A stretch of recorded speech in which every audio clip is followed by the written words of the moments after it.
was a criminal. Family. Yeah, that's obviously not something I'm proud of. Seorang wanita sedang dalam proses pembebasan bersyarat dari sebuah penjara. Namanya Debbie.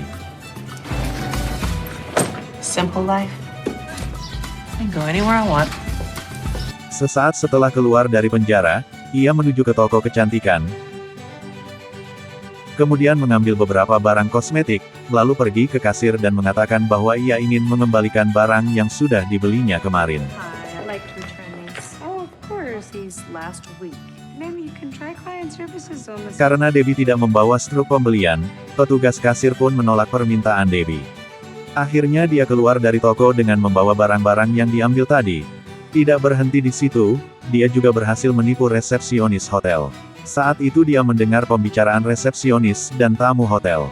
Tamu ini ingin check out lebih awal sebelum masa bookingnya habis. Setelah tamu itu pergi, Debbie menelpon resepsionis itu dan mengaku sebagai tamu tadi. Dia ingin membatalkan check out, dan kembali menggunakan kamar tersebut. Of course. Thank you so much. Debbie kemudian bertemu dengan teman lamanya yang bernama Lou. Just a little button.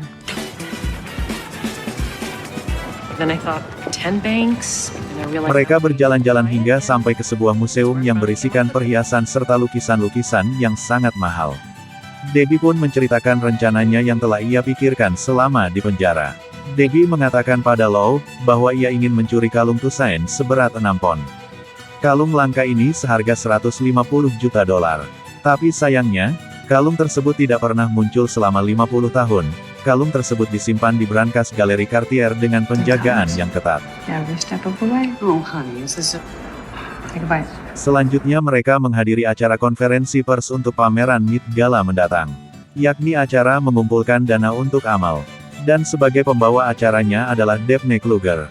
Saat itu dia mengatakan ingin mencari desainer untuk baju yang akan dia pakai di acara Met Gala tersebut. Debbie dan Lou peka terhadap hal ini, dan mereka langsung mencari perancang busana yang mau diajak kerjasama bersama dengan mereka. Dan terpilihlah Roswell, seorang perancang busana yang sudah habis masa jayanya, karena karyanya yang masih tetap seperti era 90-an. If we could make all this go. Namun justru hal ini yang disukai Daphne Kluger, karena sesuai dengan tema acara. Debbie tahu bahwa Roswell sedang terlilit hutang sebesar 5 juta US dollar, jadi karena alasan inilah Roswell setuju untuk bergabung dengan rencana mereka berdua. Selanjutnya mereka membutuhkan seorang hacker untuk meretas data-data, dan ia mengajak temannya yang bernama Nineball. Singkat cerita, Debbie juga mengajak beberapa temannya, yang antara lain, Amita, sang ahli perhiasan. Tammy, seorang penyelundup. Constantine, pesulap jalanan dan pencopet. Dan akhirnya ketujuh wanita ini berkumpul dan membicarakan rencana untuk mencuri kalung Toussaint. Mereka mulai aksinya dengan mengundang seorang model saingan dari Daphne Kluger, dan membuat berita di koran yang menampilkan model tersebut sedang berbincang dengan Roswell. Berita itu membuat Daphne penasaran dan dia ingin bertemu dengan Roswell. Yes. Akhirnya Daphne setuju untuk menggunakan gaun rancangan dari Roswell pada acara Met Gala nanti. Great, thank you. My honor. For the Met Ball?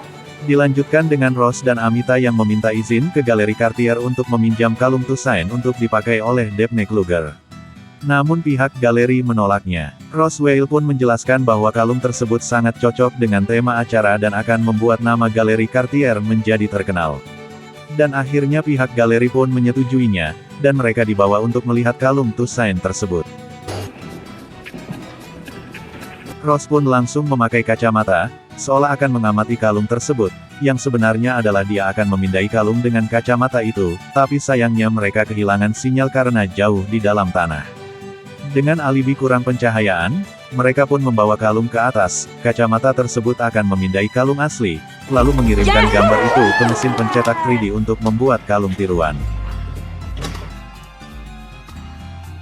Scene berganti ke Tammy yang menanyakan jalan pada penjaga museum. Namun tampaknya itu hanya sebuah pengalihan, karena Debbie berhasil menggantungkan lukisan yang seharusnya tidak muncul di museum itu. Karena inilah petinggi museum beserta tim keamanan melakukan rapat. Dilanjutkan dengan Constance yang menabrak salah satu pekerja gedung tersebut yang baru saja keluar. Dengan keahliannya, dia pun berhasil mendapatkan kartu akses masuk ke gedung dan memberikannya kepada Nineball. Kemudian Nineball yang sudah menyamar menjadi petugas cleaning service pun masuk ke ruangan rapat untuk membuang sampah, namun sebenarnya dia sedang memasang alat penyadap suara. Dan isi pembicaraan pada rapat itu pun bisa mereka ketahui. Dalam rapat itu, pihak keamanan museum akan mengubah sistem keamanannya, dan ini memang sudah direncanakan oleh Nineball. Nineball kemudian memberikan link phishing agar dia bisa meretas salah satu PC dari sistem keamanan di museum itu.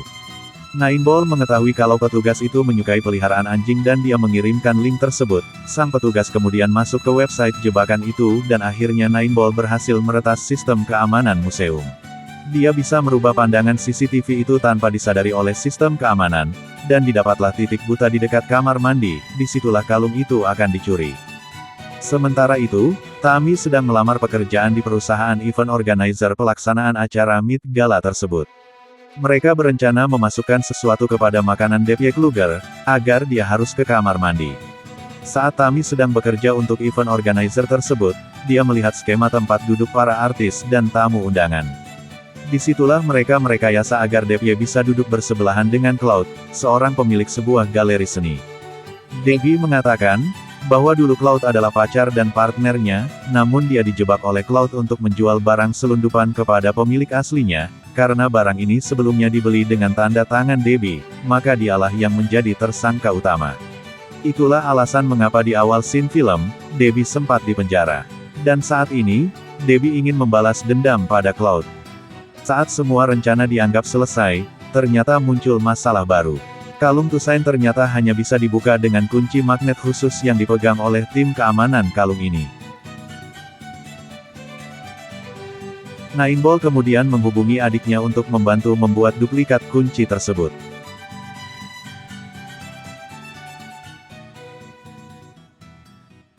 Hingga sampailah ke acara makan malam dan pertunjukan dimulai. Pertama, Debbie akan memakan makanan yang sudah dicampur suatu obat oleh Lou.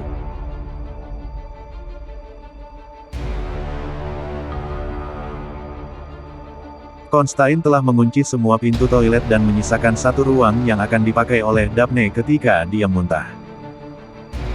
Selang beberapa menit, Debbie pun mulai mual yang mengharuskan dia harus ke toilet dengan tergesa-gesa. Dia berlari dan sang pengawal kalung Tusain itu pun mengikutinya sampai ke depan toilet. Debbie bertugas memastikan kalau para pengawal tidak ikut masuk ke toilet.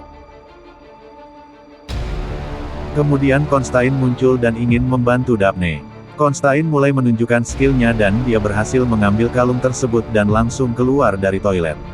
Kemudian dia menaruh kalung itu di piring kotor yang akan dibawa sang pelayan ke dapur. Namun pelayan itu sempat membuat panik karena dia ngobrol dengan temannya. Sampai di dapur, Amita melakukan tugasnya. Dia mengambil piring kotor beserta kalung itu, lalu ia membawa kalung itu ke kamar mandi dan mulai membongkarnya.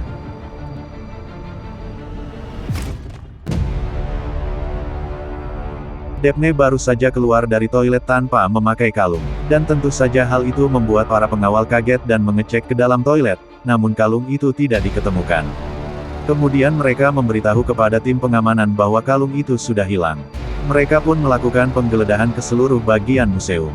Tapi mereka kesulitan, karena para tamu undangan masih di dalam. Akhirnya semua tamu dipandu keluar. Polisi mulai berdatangan dan penjaga keamanan museum mulai menggeledah hingga sampai ke ruang dapur belakang tempat Amita yang sedang membongkar kalung tersebut. Nineball yang memantau mereka dari CCTV yang telah ia bajak, langsung memberitahu situasi itu. Situasi semakin menegangkan, karena Amita tak kunjung selesai dan sang pengawal mulai berjalan ke tempatnya. Tapi tampaknya mereka sudah memikirkan ini. Untuk mengalihkan perhatian para penjaga, Tammy langsung berteriak bahwa ia menemukan kalung itu di kolam. Yang sebetulnya itu adalah kalung tiruan yang mereka buat. Para petugas pun langsung menuju ke kolam dan masalah pun selesai, karena kalung sudah ditemukan. Sementara itu, Amita sudah selesai membongkar kalung itu menjadi 7 bagian. Kemudian Constantine langsung membagikan potongan kalung itu kepada rekan-rekannya. Debbie terlihat sempat bertabrakan dengan Cloud.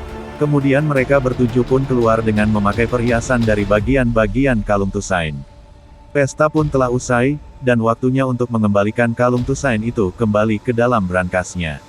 Sebelum ditutup, petugas pun mengecek kalung tersebut dan mereka pun terkejut karena kalung itu adalah palsu. Investigasi pun dimulai. Dari pengawal, petugas keamanan, CCTV, office boy, Daphne, Cloud, hingga Debbie.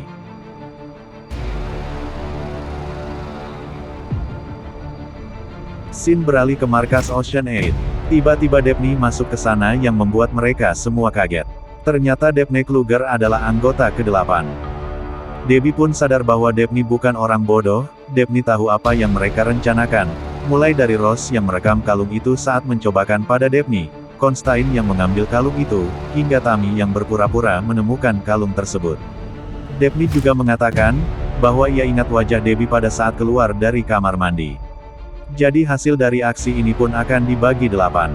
Debbie pun berhasil menjebak Cloud. Ternyata saat Debbie menabrak Cloud, dirinya juga menaruh sebagian kalung itu pada saku Cloud. Namun yang lebih mengejutkan adalah, saat terjadi kepanikan karena hilangnya kalung Tusain, tempat itu langsung dikunci bahkan dapurnya dikosongkan dan semua pengawal mengawasi pintu masuk. Pada saat itulah Law dan Debbie berhasil mencuri semua perhiasan di museum itu. Debbie juga mengatakan bahwa ia mengganti semuanya dengan yang palsu. Jadi sebelumnya dia telah memasukkan semua perhiasan yang ada di museum itu. Hilangnya kalung itu hanya sebuah pengalihan saja.